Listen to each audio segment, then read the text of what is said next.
How we doing? Okay, this is a lesson on the Catholic Reformation. Grab your index card. If you want to get markers, grab those. And go ahead and write this on the front of the index card. Catholic Reformation at the top.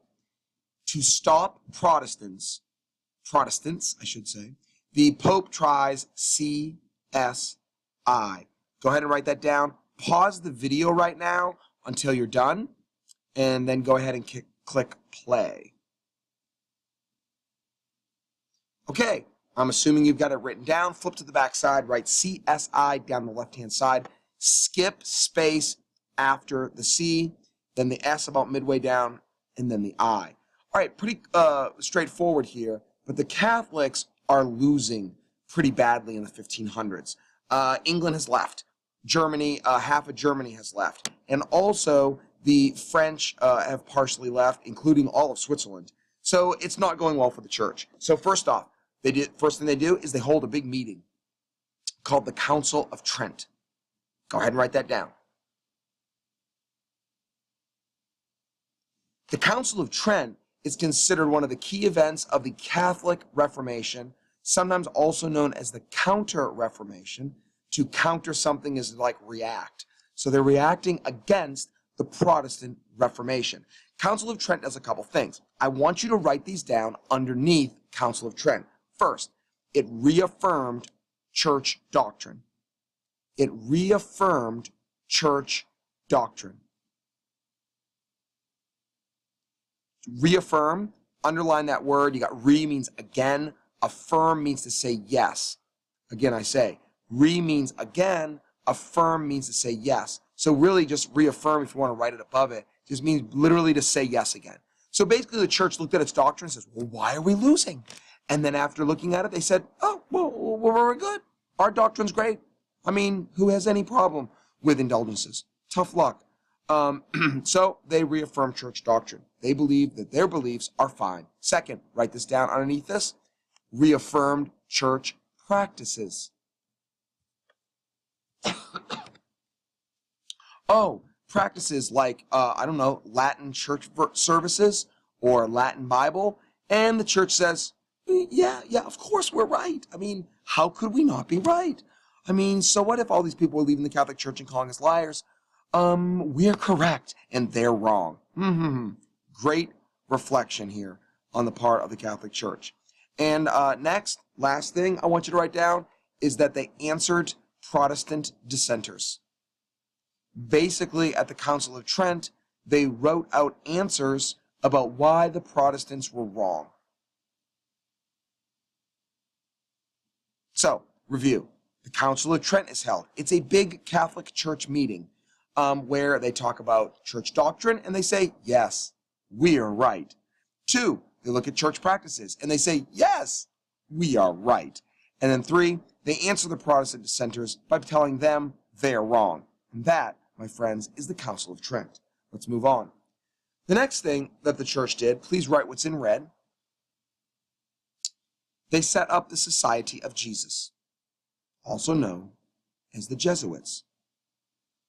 The purpose of the Jesuits is to spread Catholic doctrine worldwide. Please write what's in black on the line below where you wrote Society of Jesus, the Jesuits. Please put spread Catholic doctrine worldwide. That means Society of Jesus, they were missionaries. They were a group of monks. They were all black. They were called the Pope's Army. And they went around the world converting people. You see in the picture below, there's a picture in the middle called Jesuits in Japan.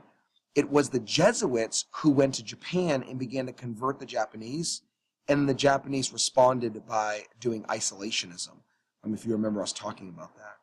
On the right-hand side, you see Jesuits were very active in the Americas. And it is a picture here of them trying to convert what looks like an Incan in South America. So Society of Jesus, very busy doing that. They also were in charge of a court system, which is our letter I that we're going to talk about in just a second. So to summarize, Society of Jesus, the Pope's Army, is set up. It goes around the world spreading Catholic doctrine in order to try to turn people to the Catholic Church without becoming Protestant. They also set up church, schools as well in order to teach people doctrine. Here's a list of some Jesuit colleges in the United States of America. Boston College, Georgetown, Gonzaga, Loyola, Marquette, St. Joe's, St. Louis, Xavier, and a lot more. These are actually schools, colleges that were set up by Jesuits, are still run by the Jesuits. And if you go on their campus, you'll see guys in black robes, the old Jesuits, still walking around today. Notice as well, if you know anything about college sports, these schools are often very, very good at college basketball. So Jesuits not only went around the world spreading doctrine, but they also set up schools to actually teach Catholic doctrine. And the idea being obviously that if we teach them Catholic doctrine, if somebody runs later into a Protestant, they will know the Protestant is a liar. All right, next, the I. The Jesuits also ran Inquisition Courts. Inquisition Courts. Please write that. Inquisition Courts. You'll notice that the root word of inquisition is to inquire.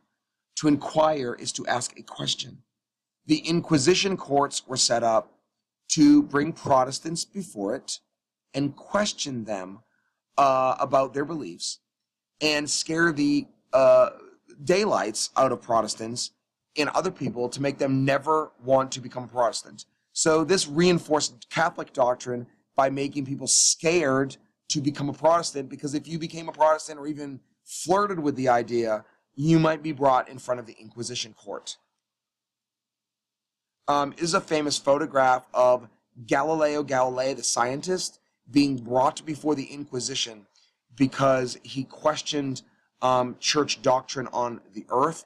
Church taught that the earth was in the center of the universe and solar system, and Galileo taught that the earth revolved around the sun, and the sun was the center of the solar system. You can see on the left-hand side of this picture a guy with a black hood on. These guys are inquisitors, and they questioned Galileo. So, just to summarize, Catholic Church has a big meeting called the Council of Trent. They then set up the Jesuits to go around the world, and they also have the Jesuits set up Inquisition Courts to scare the daylights out of the Protestants and scare them from becoming Protestants.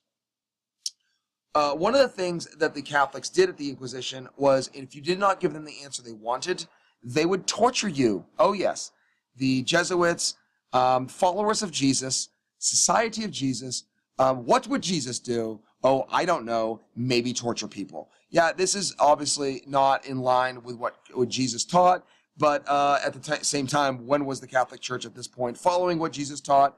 So they torture people. This is a famous little drawing of the Inquisition. On the left-hand side, you see a man with a pulley at the top, and he is being stretched at the bottom. His legs are tied to the ground, and they would ask him a question. If he didn't answer it the way they wanted, they would stretch him more. Eventually, his shoulders would give out, and it would pull his arms out of his socket. What they wanted you to do was, one, say you were wrong, and two, give people's names up that you thought were Protestant. And if you didn't know them and you were innocent, they would just keep torturing until you gave up answers anyway. So yeah, that was really fair. Here is an Inquisition picture, torture, and you can see there's a guy with what looks like a wagon wheel, but notice that the wagon wheel has spikes on it. They're asking him questions. If he doesn't answer correctly, the wagon wheel with spikes is going to be rolled across his midsection. You can see where the spikes are about to roll. That makes me hurt looking at it. This is torture by fire. And you can see that the man is being laid down. He's tied down. The Inquisition Jesuits are asking him questions, and they're pouring hot oil onto his feet, and below it are coals, and his feet would catch on fire. So torturing him by fire.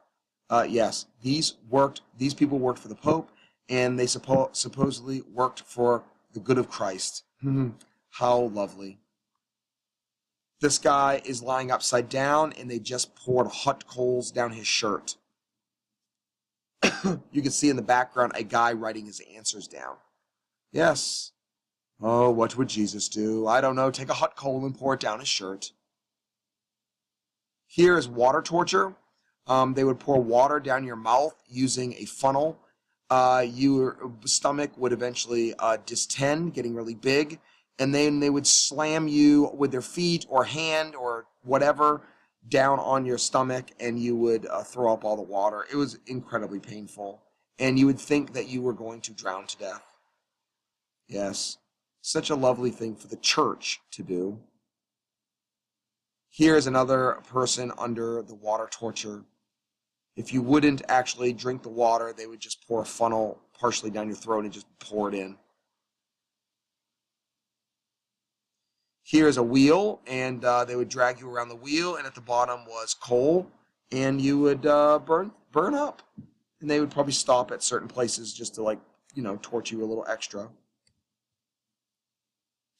And this one, last but not least, is the rack. And racking was where they tied your legs off, your arms off, and then they kept stretching you until your arms and your legs were pulled off. Another version of this was tying your arms, legs to 4 different horses and then smacking the bottoms of the horse at the same time and then running off and ripping you apart.